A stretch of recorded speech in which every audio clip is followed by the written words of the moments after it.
The Word of God is alive and powerful, sharper than any two-edged sword, piercing even to the dividing asunder of the soul and spirit, and of the joints and the marrow, and is a critic of the thoughts and intents of the heart. All Scripture is God-breathed and is profitable for doctrine, for reproof, for correction, for instruction in righteousness, that the man of God might be mature, thoroughly furnished unto all good works. Study to show thyself approved unto God, a workman that needeth not to be ashamed, rightly dividing the word of truth. Lamentations 3:22-24. Through the Lord's mercies we are not consumed, because his compassions fail not. They are new every morning. Great is your faithfulness. The Lord is my portion, says my soul. Therefore I hope in him. 1 Thessalonians 5:8-9. But let us who are of the day be sober, putting on the breastplate of faith and love, and as a helmet the hope of salvation. For God did not appoint us to wrath, but to obtain salvation through our Lord Jesus Christ. Matthew 6:34. Therefore do not worry about tomorrow, for tomorrow will worry about its own things. Sufficient for the day is its own trouble. Psalm 119:114. You are my hiding place and my shield. I hope in your word. Psalm 33:18-22. Behold, the eye of the Lord is on those who fear him, on those who hope in his mercy, to deliver their soul from death, and to keep them alive in famine. Our soul waits for the Lord. He is our help and our shield. For our heart shall rejoice in him, because we have trusted in his holy name. Let your mercy, O Lord, be upon us, just as we hope in you. Romans 15:13. Now may the God of hope fill you with all joy and peace in believing, that you may abound in hope by the power of the Holy Spirit. Sa dili pa kita magapadayon sa atong pagtuon sa pulong sa Dios ni ining adlaw, gikinahanglan na atong pagsusi sa atong kaugalingon as our routine.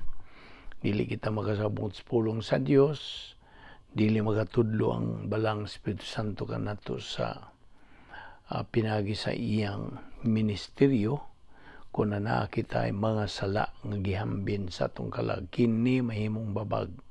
Busa 1 John 1:9 nagamando kanato, if we confess our sins, He, God, is faithful and just to forgive us our sins and to cleanse us from all unrighteousness.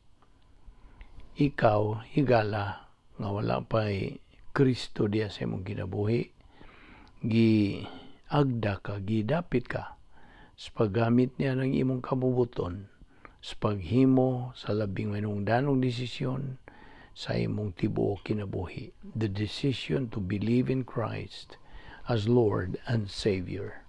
Acts 16:31 nagaingon, tumuo ka kang Ginoong Hesus ug ikaw maluwas. Busa ato nga damon tong kaugalingon pinagi sa pagampo sa hilom.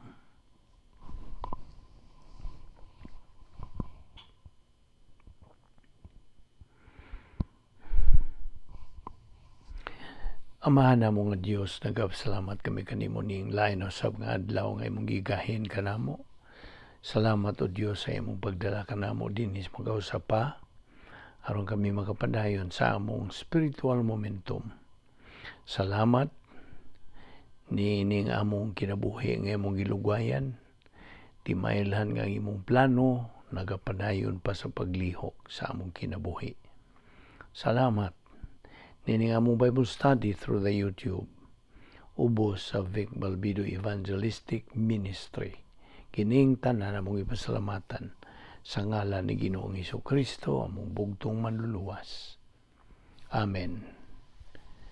Well, may adlaw kaninyo mga higala, mga subscribers nato og sa atong mga igsuon diyan ni Kristo. Welcome na usab niining atong adlaw-adlaw nga pagtuon sa pulong sa Dios. By the way, sa dili pa kita magsugod, ana ako'y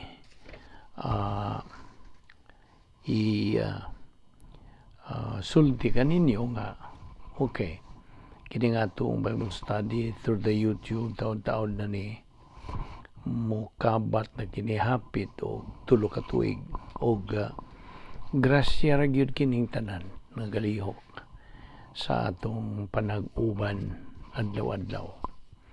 Now, kamo nga mga subscribers na nga nagasunod nining atong adlaw-adlaw nga pagtuon sa pulong sa Dios, gidapit kamo nga you invite also your relatives, loved ones, and friends. Dapita sila. Kay imo kanang tahas. Atong tahas, ingon nga mga magtotoo. Ingon nga mga anak sa Dios. Atong tahas ang it's our responsibility to witness our relatives and friends who are still lost. Wala pa'y kaluwasan.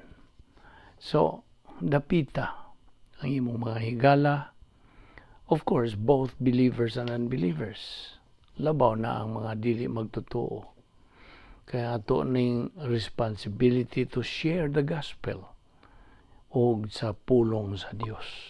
Apan, ayaw sila pugsa. That's one thing nga dili na to mabuhat. You cannot force anybody. It should come from their own free will. Okay? Dapita lang sila. Agdaha lang sila. O awhaga lang sila nga na may atong Bible study through the YouTube. Then, kini ang oportunidad, higayon kining gihatag sa Dios kanato nga makadungog kita sa mayang balita sa kaluwasan o sa mga pulong sa Dios nga atong ginatun-an dinhi. Okay? So mao na akong gitugon kaninyo nga at least invite kamo, makadapit kamo. Napita sila kung sila laing gibuhat, then maybe at first just for curiosity. Okay? Apan wa ka masayod nga mao ka na ang higayon nga gihatag sa Dios kanimo.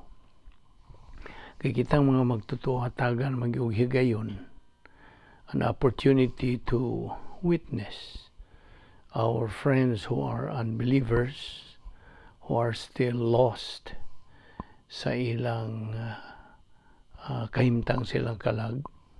So just imagine ikaw ang gamiton sa Dios, instrumento nga kini sila makadungog sa mayang balita sa kaluwasan o mahimo sila desisyon.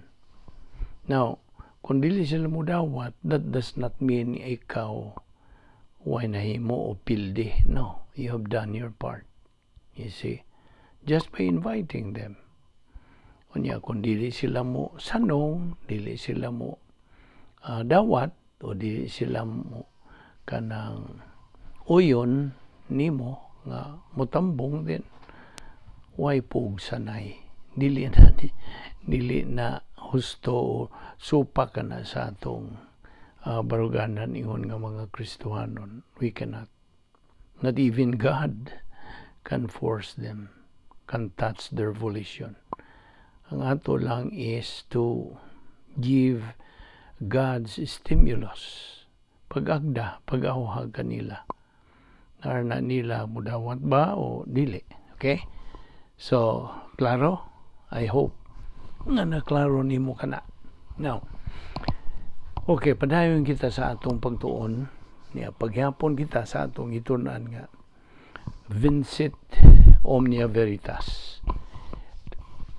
truth conquers all. Ang kamatuoran magabuntog sa tanan.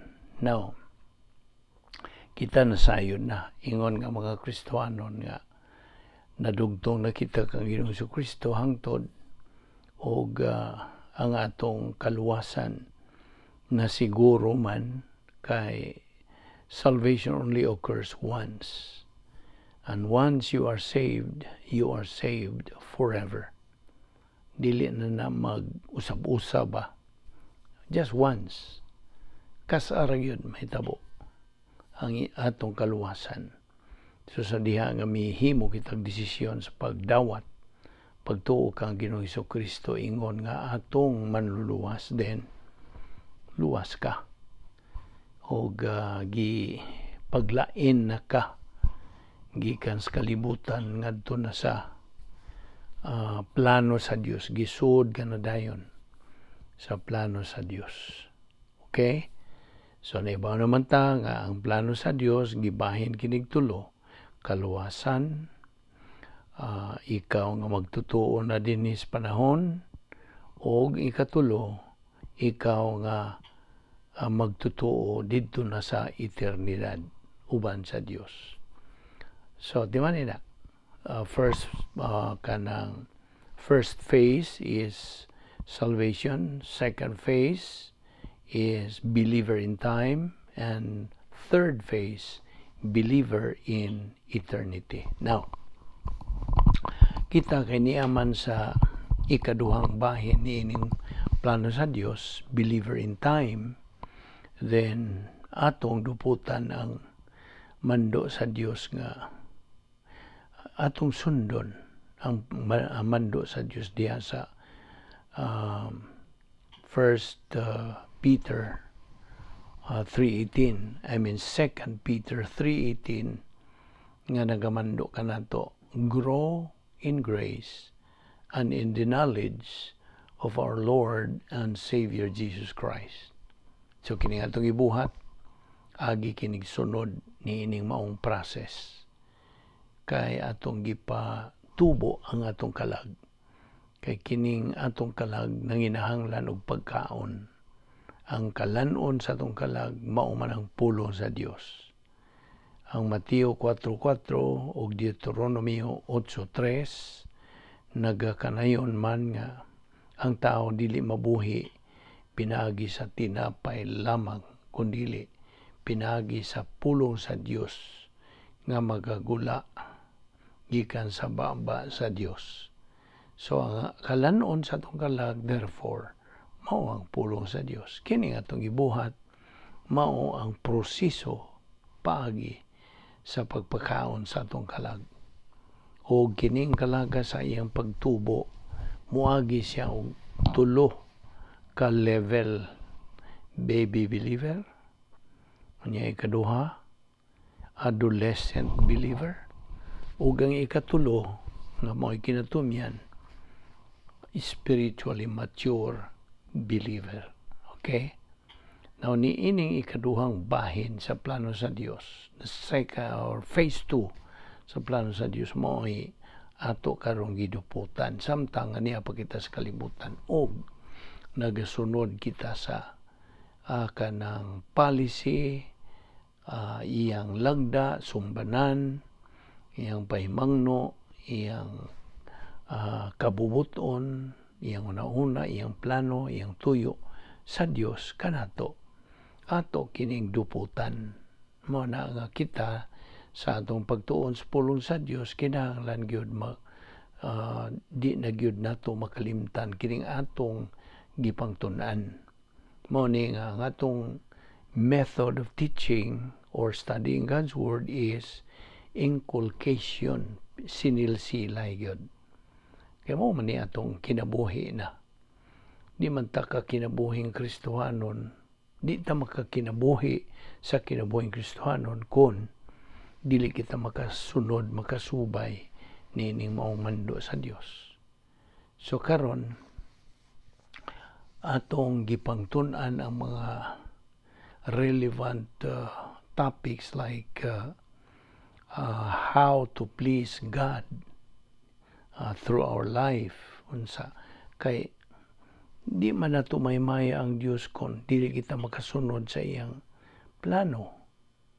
Kay kita nagasunod naman sa iyang plano. Kung mao nga kinahanglan, kay ang Dios God, ang iyang kabubuton, number 1, mao nga kita magkinabuhi that you may have life abundant. You see, unsa man ning abundant, kanang mabungahon. You see, so God wants us, because God actually is the author of winners. Siya ang tigmugna sa mga mananaog ng mga Kristiyanon. Mao nay kabubuton sa Dios that we believers become winners in life, here in this life and in the next. Mao na nga kung kita magasunod sa iyang pulong, obey my word. Mao bitaw nagingon, if you love me, obey my word. Mao na kini nga itong gibuhat, agi kini og sunod sa iyang lagda, sa iyang kanang protocol. Kay apart from it, wala. Magkaguli ang atong kinabuhi. Kapila naman nato balik-balik ang kining pulong sa Dios is compared to instruction manual or owner's manual. Kung mopalit ka og bisag unsang appliance, kinahanglan man imong tun-an kanang instruction manual aron mo kanang mo enjoy kaniya ng maong appliance nga imong gipalit. You see, sa man mo pag-enjoy, huwag ka mubasa, huwag ka magtuon, wala. So you are miserable. Huwag kay capacity. Mao po ni Kristohanon. Kung di ta magtuon sa pulong sa Dios, kay mo man tugon sa Dios. If you love me, study my word. You see, mao ni atong gipakitang atong paghigugma sa Dios. Wala man tayo laing tumong nga higugmaon. Ang Dios raman ug ang iyang pulong. In fact, ang Dios ug ang iyang pulong mao may kanang the two immutables in the entire universe. Sa ibot pasabot, mao ra ni nga dili mausab. Di wa na ni ang pulong sa Dios nagaingon gani mismo. Heaven and earth will pass away, but my word will not pass away. Will never pass away.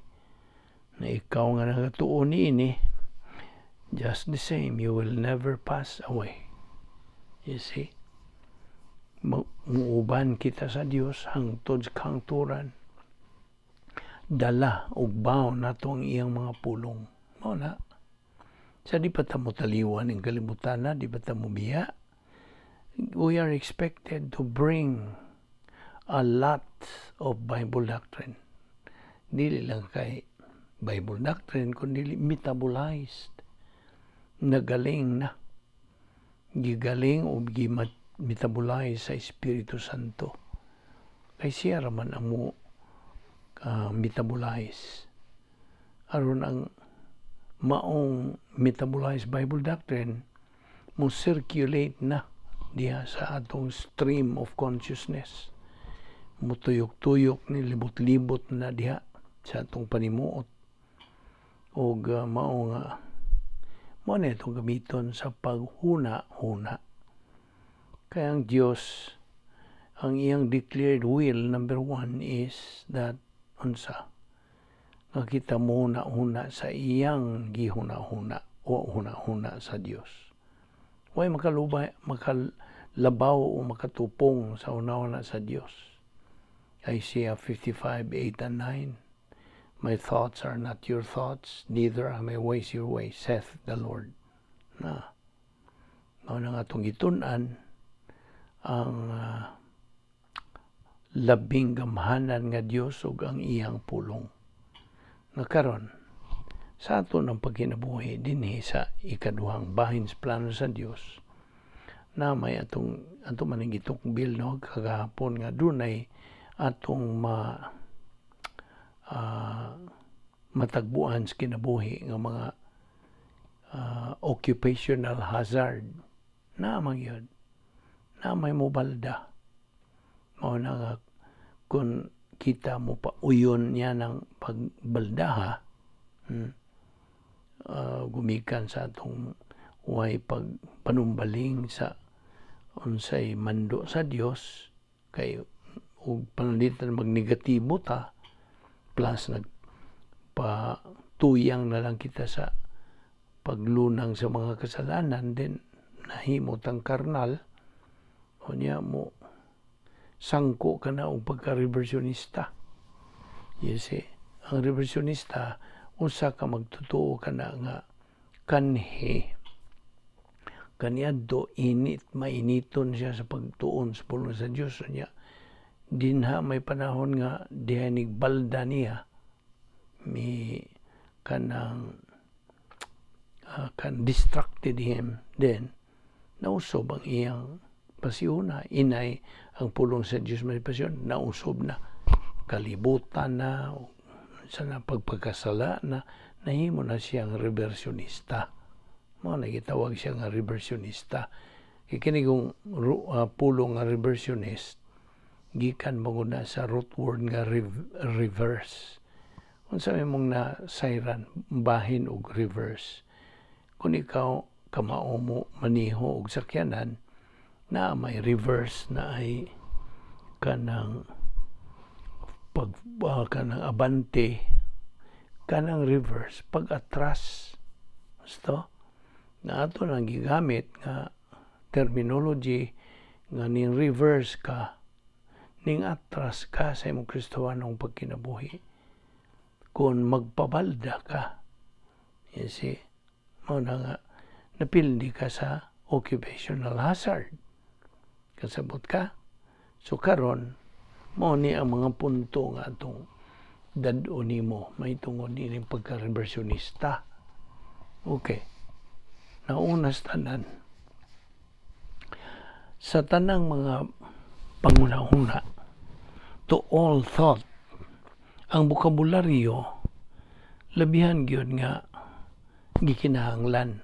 Kay ngano man, tungod kay di ka man makauna-una ug wa kay mga puong, wa kay mga pulong ba. Gusto?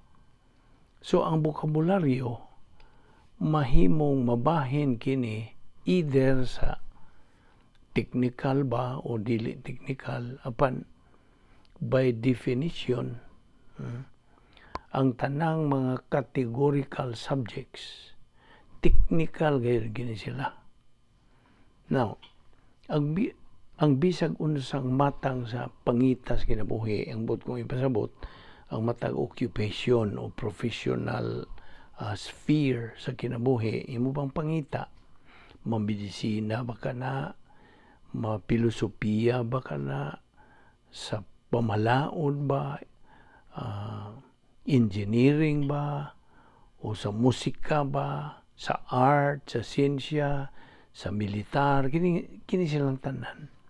Nanginahanglan man gyud ilahang mga pulong nga technical. Gusto?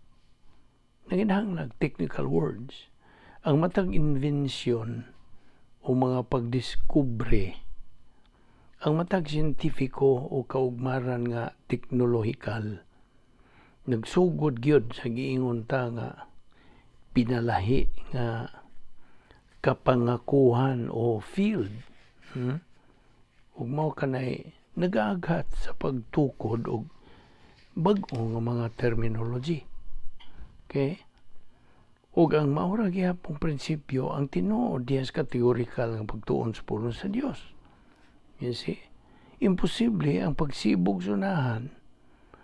It's impossible to move kanang or to advance kung bahin sa kahibalo sa pulong sa Dios nga way pag-ugmad o paggamit o ingnon ta nga descriptive categories gikan sa technical nga bokabularyo. Apan sa diha nga makatagbo ang pipila ka mga magtotoo o mga panultihon nga dili familiar alang kanila, kini sila mga magtotoo ngayong tungdan, mudayon kini sila saway o musalikway ng nining maong terminolohiya kay tingali alang kanila bag-o kini nila nga natagbuan nga mga panultihon o tungod baka kay wa kini sila kasabot niini. See? Angay yun natong kinumduman. Let us always remember nga ang kadaghanan sa ingnontang expository teaching sa Biblia karong panahon na kini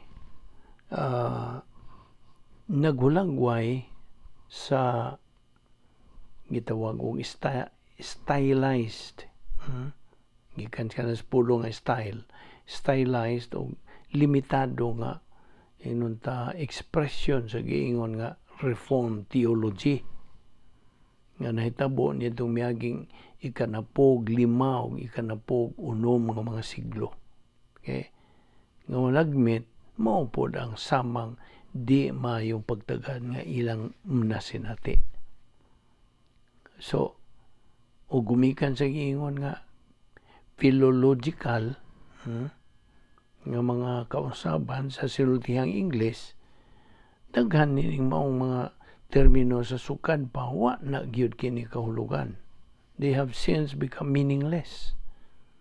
Ug dinhalay juteng pagsuway o attempt tingali bisan baka sa kakuwang sa moral nga kaisog, moral courage, aron ikapuli sa tradisyonal nga mga termino o ang pagpahimutang o mga theological designations nga maingon ta nga nagapadayag sa pangunahuna nga maingon ta nga contemporary. Mao kani hinungdan nga nagagamit kita niining atong pagtuon sa pulong sa Dios sa nagkalaing mga technical vocabulary aron sa latid o pagpatinaw nining ato karong giingon nga pagtudlo nga categorical. Buot pasabot categorical teaching ba? Okay? So, ayaw katinga nga magagamit o pagawas kita din ning atong gisagop nga paagis pagtuon sa Dios sa mga specialized terms nga ato usab nga gipanginaot nga ikaw familiar nining maong mga terminolohiya. Okay? So nakasabot ka ba sa akong ipatinaw nimo? So kung di na nagsulti nimo nga mahimo kang makatubo spiritually pinagi lang sa pagbasa sa Biblia o usa ka kapitulo matag adlaw nan I'm sorry kasubo ko sa pag-ingon nimo nga you have been grossly misled. Gimayo kag lingla sa nagsulti nimo niana. Okay? Ang labing tinuod, why magtotoo paminaw? Why magtotoo ang makasabot completely sa pulong sa Dios pinagi sa pagbasa lang. Pagbasa lang, just to read sa King James ba o any other version. Wala siya masabtan. Kaya kung mahimo nimo, if you are competent sa paghubad, pag-interpret sa pulong sa Dios on your own, sa imong kaugalingon nan, wala kinahanglan di ay ang simbahang lokal o sa espirituhanong gasas pastor magtutudlo kung mao manggaling ka na. Both ang communication sa content sa pulong sa Dios nga buhaton sa pastor, ingon man ang pagpatalinghog, assimilation o pagkat-on sa doktrina sa usa ka positibo na punan spirito sa spirit-filled nga believer, kining duha manungdanon pag-ayo for spiritual comprehension o sa pagtubo. Mao kini ang gitawag og gap. Grace apparatus for perception. Gap. Now, unsa magyud ning gap? Unsa may pasabot niini? Well, bahin sa grasya, in grace, nagasangkap ang Diyos sa paagi, the means, nga aron, nga ang matag magtutuo, makasabot sa tibuok nga unod sa doktrina sa Biblia. Ug makasibog kini siya ngadto sa paghamtong spiritual. Regardless, kung siya na human yan ang magtutuuha sa laing pagkasulti, regardless of education o human IQ. Well, inoon, sa mas bisag unsang learning situation, ang usa ka tinun-an kinahanglang musugod una kini siya sa mga yanong mga kalagdaan o precepts ug angay niyang ugmaron ang pagkatuon niya sa usa ka frame of reference o bokabularyo sa di pa kini siya mo suway o kat-on sa mas makuti o ingon ta more complex nga mga pagtulon as kamaturan. Kaya bigo nimo, ang di pagsabot og usa ka doktrina, usa ka na kailhanan nga naikuwang sa gikinahanglang background o bokabularyo aron kini masabdan ang iyang pagkamahinungdanon. Di ba ni nga ang tanan nga mga kamatuoran, all truths nga gilatid diha sa Biblia, gipahimutang kana silang tanan aron masabtan. They are all meant to be understood. Hinoon sa bisag unsa nga teksto na tingali madugang niya na o ingnon ta kanang number theory o kaha geometry o calculus nga kinahanglang masag-o sa di pa ang magtutuo magtuhog o magkasabot yun ug maayo sa equation sa mong teksto. Kasabot ka? Angay tangkay numduman dinhi nga ang plano sa Dios gidisenyo sa ingon aron sa ingon niya na atong makatunan kining tanan nga mga pagtulunan sa giingon nga precept by precept pinaagi sa galamiton nga grasya alang sa pagsabot nga atong tawgon og gap, grace apparatus for perception. Now, sa dihang pinagis pagpuno ka nato sa Espiritu Santo through the feeling of the Holy Spirit. Nagtuon kita sa pulong sa Diyos sa adlaw-adlaw nga paagi. Pinagi sa through the exegetical, categorical o isagogical nga paagi sa pagtudlo. Ang Diyos, Espiritu Santo, maoy mohimo nining maong kasayuran nga masabtan. The Holy Spirit makes this information understandable. Okay? Now, ubos sa designation sa Grigong pulong, gnosis. Ang gnosis, G-N-O-S-I-S, kahibalo. Academic knowledge ba? Kining mao nga initial process. Mao lang kini ang tumong sa pagsabot sa doktrina. Diya sa tuong bahin o ang bahin nga tigsabot, perceptive lobe nga gitawag og nous sa Griego. O generally gihubad kini og huna-huna, mind. Ang mao nga kahibalo is totally apart gikan sa bisag unsa nga mental attitude of agreement o disagreement ba. Now, matud pa Santiago 1:22. Ikaw, niining tungura, tigdungog lamang sa pulong sa Dios. Tingali, magkamao kas pag-recite sa tanang mga hinungdan nga nung di na moagi ang simbahan sa tribulation o kasakit o tingali may bawaan mo ang matag kaliukas millennium apan kun kining mao nga kahibalo nimo magpabilin lang dihas gitawag taog staging area sa nous una-una ingon nga objective information lamang nan wag yun siya tinuod nga value o why ka mahinungdanon alang sa imong espirituhanong pagtubo o kagamitan alang sa imong kasinatian. Wala. Kay kita sayod naman nga to be usable aron nga magmapuslanon kini sa atong espirituhanong paghamtong, kinahanglang balhinon kini siya pinagi sa pagtuo by faith. Kinahanglan balhinon by faith ang doktrina ngadto sa tawhanong espiritu, human spirit. Din anha diya mamahimo kini gitawag taog epinosis. EPIGNOSIS, epinosis. Sabtag yun na. Labaw sa kay balo kini epinosis. Now, samtang ang kaulugan sa epinosis is generally said to be full knowledge, tibuok nga kay balo, kining maong pulong actually mamahimong usa ka descriptive technical designation alang sa usa ka konsepto o kategorya.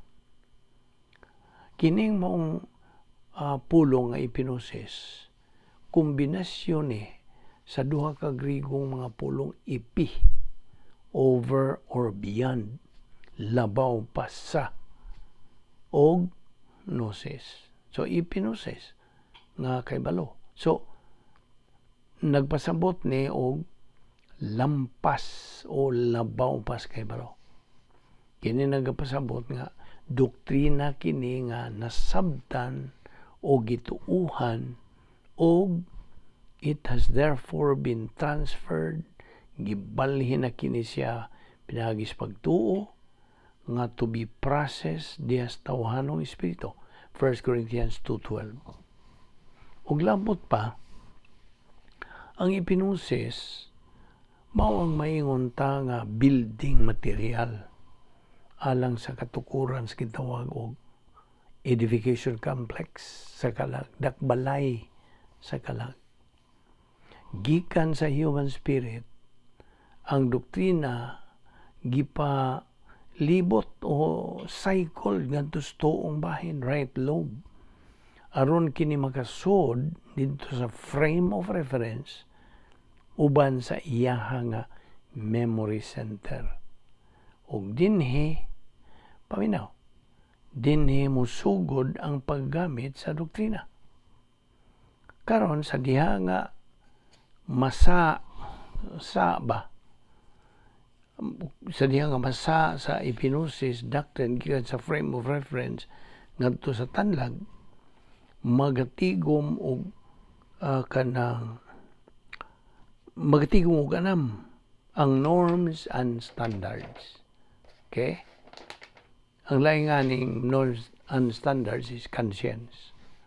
Now, ang bokabularyo nga diin na mapurma ang mga konsepto, meaning mga una-una o mga opinion, ingon man sa norms and standards o sumbanan o suknanan, kini mao ang magaumol, it will shape sa Diyos nung panguna-una sa kinabuhi o magatuman sa prinsipyo sa gilatid diha sa 2 Corinto 10:5 nga nagaingon sa in English og bringing every thought into captivity for Christ.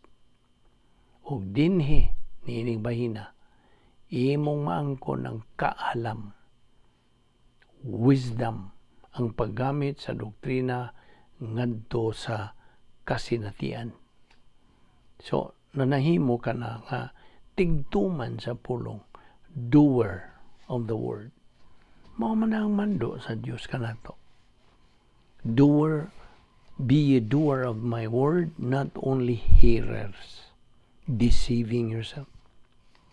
Gilingla ra manggod nato ang atong kaugalingon kon kutob ratas pagpaminaw. Di man ina. So mao na nga nining atong gipatong-patong na nga mga pulong sa Dios nga natigom na diri sa tuong bahin sa atong kalag, agig tuman sa mando nga patubuon kita sa grasya o kabalo ni Ginoong Jesucristo. Segundo Pedro 3:18. Ang una yung tumong objectives kinabuhing Kristohanon unsa man maong pagtukod sa edification complex of the soul, ECS, sa laing abbreviation ni in short unsa ECS, edification complex of the soul. Manong mo ni atong tukuron samtang kita kanang tigom kita sa mga pulong sa Dios adlaw-adlaw, ato nang itigom diha sa atong tawhanong espiritu, human spirit. Kaya mo man ay budiga, silbing budiga o kanang ingnon ta tigumanan. Okay? Kada tuon nato sa pulong sa Dios, ang sangkuan sa atong nakatunan, gituuhan, o kanang atong sagop pulong sa adto dito magtigom sa atong tawhanong espiritu. Ug ana nato hulbuta sa diha nga motagbo kitag mga soliran sa kinabuhi. Ug apel na katong 10 problem solving devices nga gisangkap sa Dios kanatong mga magtotoo. Kita mo na ang tanang mga pagsangkap sa Dios. Wa gyud kapakyasan ang Dios sa iyang mga saad. Tumanon gyud niya. Nagpadayon gyud siya sa pagsangkap kanato. Mao na nga sayos buntag inig mata gyud nato, pasalamatan nato ang Dios. Ang iyang kanang pagpanalipod ug sa iyang pagsangkap. His protection and His provision. Kaya wa man gyud siya masipyat, mapakyas niya na. He keeps His word. Mao nang sa atong pagtuon sa kinaiya sa Dios, God's attributes, anhan nimo makita gyud unsa ka grabe gyud ay no. Atong nasipyat kita usahay sa man niya man lagi tas unod kinaya makasasala bisan tuod mga Kristiyano na ta, luwas na ta, yatagan patag isang kapan tanang gikinahanglan sa Dios. You see, everything has been provided by God. Philippians 4:19, my God shall supply all your needs according to His riches and glory in Christ Jesus. Na siya may nagasangkap ka na to. Wa na tayo ikapangulipas, wa na tayo ikapangatarungan nga dili ta makakabot niya ng pagkahamtong espirituanon. Mamanay atong tumong. That is our common goal as believers. Spiritual maturity. Kay mao kana ang stage of capacity for life, capacity for love, capacity for divine blessings o paghimaya sa Dios. Mao kana bantayan gyud nato kining atong gitunan mitungod ning pagka-reversionista na dili unta kita lukapa o mahidakinas ning atong Kristohanong pagkinabuhi. Mao na nga ang paagi nga makasigi gitag sibog katusunahan, we keep advancing in our spiritual life is to be persistent and consistent. Padayon kita sa atong pagtuon sa pulong sa Diyos sa adlaw-adlaw nga paagi. You see? Keep on keeping on. Huwag yung lugak-lugak, way atrasay. Padayon. Kaya mao kini ang kabubuton sa Dios. Kaysa diha nga magkakabot kita niya ng atong tumong, diha atong makita ang diferensya, kadakong diferensya sa ato na niyang pagkinabuhi ingon nga mga anak sa Dios nga nagatuman, nagasubay sa iyang plano. Mo na ang kamuton sa Dios. Diba niya? Ang Diyos is just tapping His foot, waiting for any of His children to reach spiritual maturity. Kaysa panahon nga kita makakabot na niya na, di ta magmahay, anay naghuwat nga mga panalangin sa Dios. Divine blessings or escrow blessings in time. Ini nga itong panahon. Mao na nga, kini ang kamatuoran nga itong gipangisgutan nga magabuntog yun sa tanan. Magabuntog sa mga suliran, mga kanang pagsulay, o mga pagpiit, o mga kasakitan. Kaya ang Diyos buot nga kita, we can go through niining mga butanga with flying colors. Because remember, God is the author of winners. He wants us to become winners. O He wants us to be kanang magmabuntugon hinunta that we can conquer bisag unsa mga suliran o mga pagsuway sa kinabuhi. Vincit Omnia Veritas. Truth always conquers all. Magampo ta. Amahan among langit noon, nagpasalamat kami kanimo. Nining laing higayon nga imong gigahin alang kanamo sa pagtuon sa imong pulong nining adlaw. Salamat o Diyos sinawat nga kini masilsil gayud sa among limpatakan na mong kalag, among gamiton sa among adlaw-adlawng panginabuhi. Aron sa ingon niana kabot kami sa among tumong na espiritualong pagkahamtong. Aron ikaw mahimaya. Salamat o Diyos sa imong pagkamatinumanon sa imong mga saan. Salamat ni among Bible study through the YouTube ubo sa Balbido Evangelistic Ministry. Gamita lamang kining mao ministry in mighty way or sumala sa imong kabubuton. Dada kami pagbalik ugma dinhi, aron kami makapadayon sa among spiritual momentum. Kining tanan namong gipasalamatan sa ngalan ni Ginoong Hesukristo. Amen.